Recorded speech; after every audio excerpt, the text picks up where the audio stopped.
Olá, meus queridos, tudo bem com vocês? Então, hoje eu quero gravar esse vídeo para falar com vocês sobre momentos de crise. Você está passando por um momento de crise? A crise, ela chega para nós em diversos formatos. Às vezes é um problema de saúde muito grave que a gente está enfrentando. Às vezes é um problema financeiro muito grave, um endividamento, uma falência, um desemprego.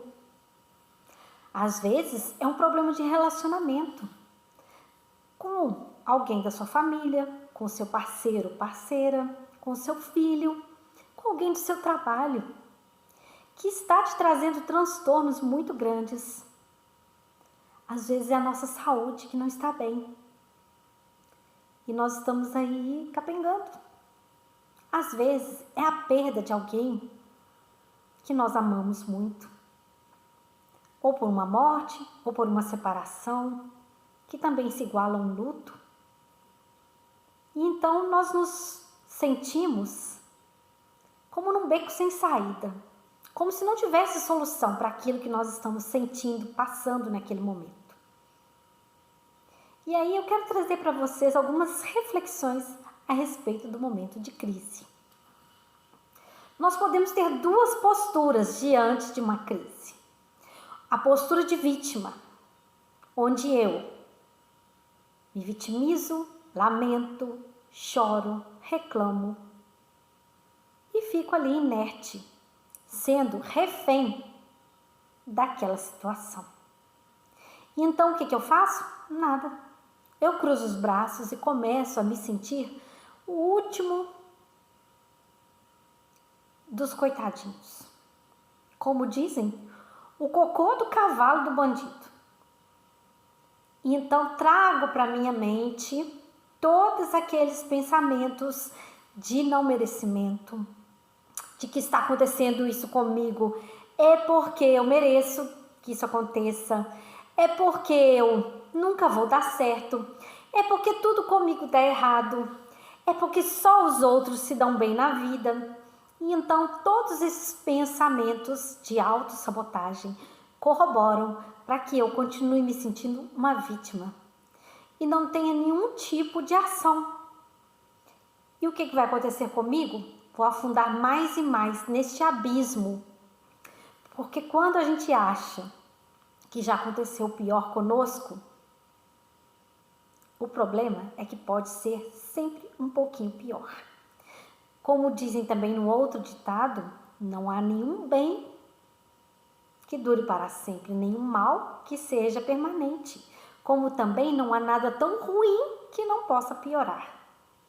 E nós começamos a pensar que todo o mal que a gente está sentindo é o fim do nosso poço, o fundo do nosso poço. Mas pode ser que não. E isso pode tender a piorar mais e mais, até que a gente chegue realmente a esse tal de fundo do poço. Só que não vamos esperar e nem é necessário que nós cheguemos ao fundo do poço para nós tomarmos uma atitude diferente na nossa vida, que é a segunda postura que nós podemos ter diante dos problemas, diante dos desafios e das crises.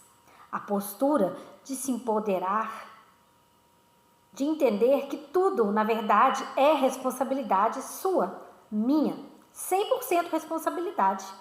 E a partir do momento que eu tomo este tipo de atitude, eu tomo consciência da minha responsabilidade integral com tudo que acontece comigo, a primeira atitude que eu tenho é de não mais me lamentar.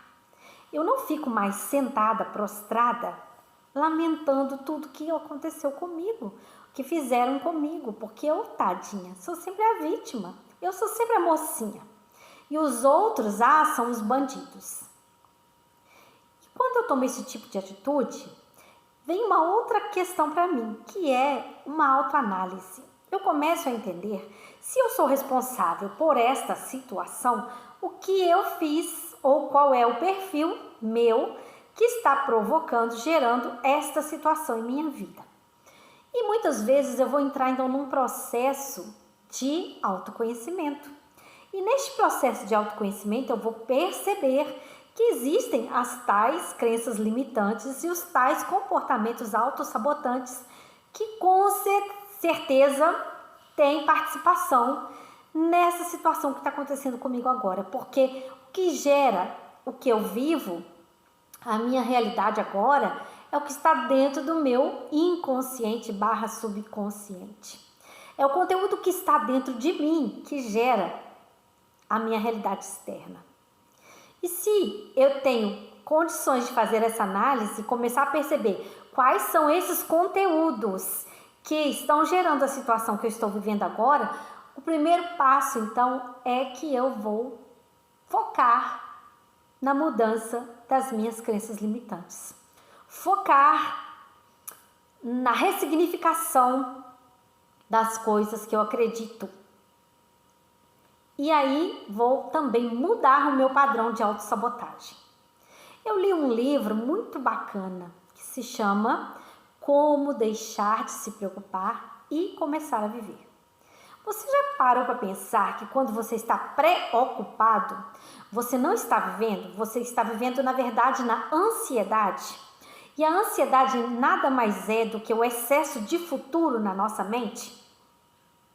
Imagine que você está numa situação em que você está na iminência de ser demitido, porque você fez alguma coisa no seu trabalho muito grave e que isso quase que certamente vai te levar à demissão. Então, antes de que aconteça a sua demissão, você começa a gerar na sua mente inúmeras histórias que com certeza a maioria delas, ou se não todas elas, vão ter um fim trágico, onde você irá colher frutos amargos e consequências amargas da sua ação, daquela demissão que você vai sofrer e de tudo que você vai passar em função da demissão. Então, uma lição que esse livro nos ensina é que quando você está no momento de crise ou na iminência de acontecer alguma coisa muito grave com você, você deve ter uma certa frieza, uma certa serenidade de colocar, eu faço isso até assim, escrevo, porque o escrever é muito bom, porque a gente coloca ali, visualiza também aquilo que a gente escreveu. Então você pode pegar um papel e escrever: amanhã eu vou estar com meu chefe e eu estou na iminência de ser demitido. Você começa então a elencar o cenário da demissão, quais são as consequências que a demissão vai trazer para você.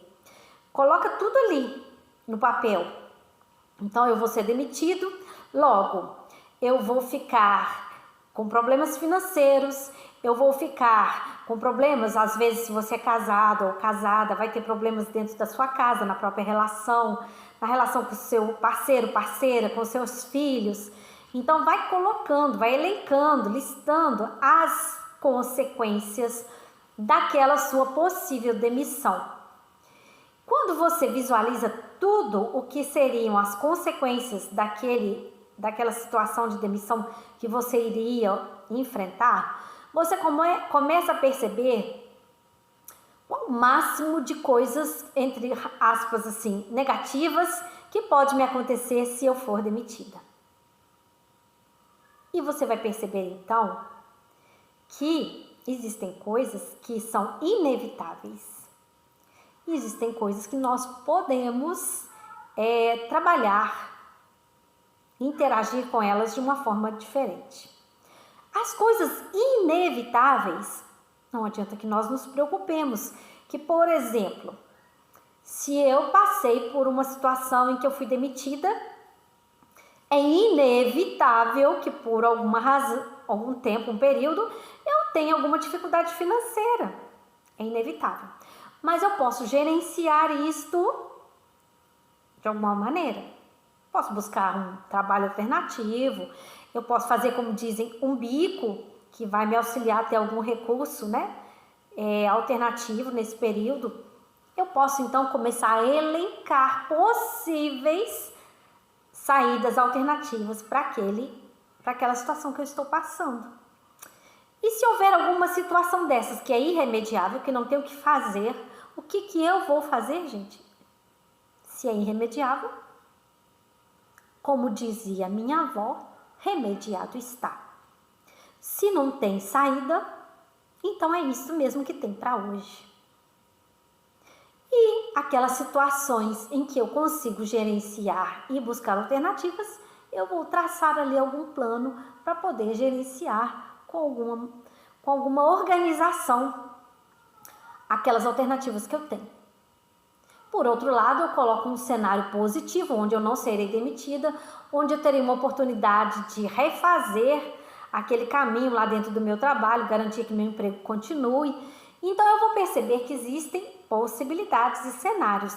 À medida que eu coloco isso no papel, eu vou esgotando da minha mente as historinhas que eu crio e vou colocando aquilo ali num papel que vai me auxiliar a trabalhar, a elaborar aquelas questões.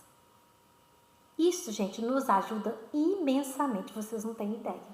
Quando você começa a colocar possíveis situações, possíveis historinhas que você cria no seu pensamento de coisas negativas, você percebe o quanto que nós inventamos de situações ruins e negativas para nós, de finais trágicos, de coisas que serão péssimas para nós. Com o passar do tempo, você vai perceber então que você vai ter mais autogerenciamento e moderação em lidar com suas crises, em lidar com as situações que são críticas na vida da gente. Porque inevitavelmente todos nós iremos passar por situações críticas, faz parte da vida. Mas o jeito que nós lidamos com as situações de crise é que faz a diferença na nossa vida. Muita gente já enfrentou coisas muito trágicas, coisas que talvez eu, na situação daquela pessoa, não teria estrutura para enfrentar. Quando você olha para os outros, você começa a perceber que a sua vida não é tão crítica assim não, que tem gente que passa coisas muito, mas muito mais graves do que aquelas que nós enfrentamos no dia a dia. Então também nós começamos a perceber que muitas vezes, na verdade, nós reagimos de uma maneira infantil, como crianças diante da crise. Porque em vez de olharmos para ela com o olhar de que tá tudo bem, eu estou passando por isso, mas isso tem lições para me trazer, para me ensinar, e isso tem também alternativas a serem criadas que eu posso transformar, inclusive em oportunidades. Porque às vezes o fato de eu sair daquele emprego vai me impulsionar a ir para um outro caminho, que talvez é o caminho que realmente a vida quer que eu vá, para ter outras experiências que podem ser muito mais benéficas do que hoje eu estou tendo dentro desse trabalho que eu estou. Já pensaram nisso? Que quando às vezes nós estamos em crise, na verdade pode ser a própria vida nos conduzindo para um outro caminho que nós ignoramos, mas que é um caminho muito melhor para nós. Então, quando estiver no momento de crise, não se desespere, não crie historinhas onde você só se dá mal.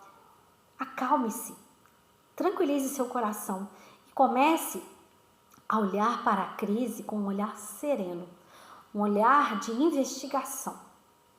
E você vai perceber que vai ser muito mais fácil lidar com a crise, tá certo? Espero que esse vídeo tenha sido útil para vocês. Até o próximo vídeo. Não se esqueçam de se inscrever no meu canal e nos canais que eu tenho de Instagram, de Facebook, de YouTube.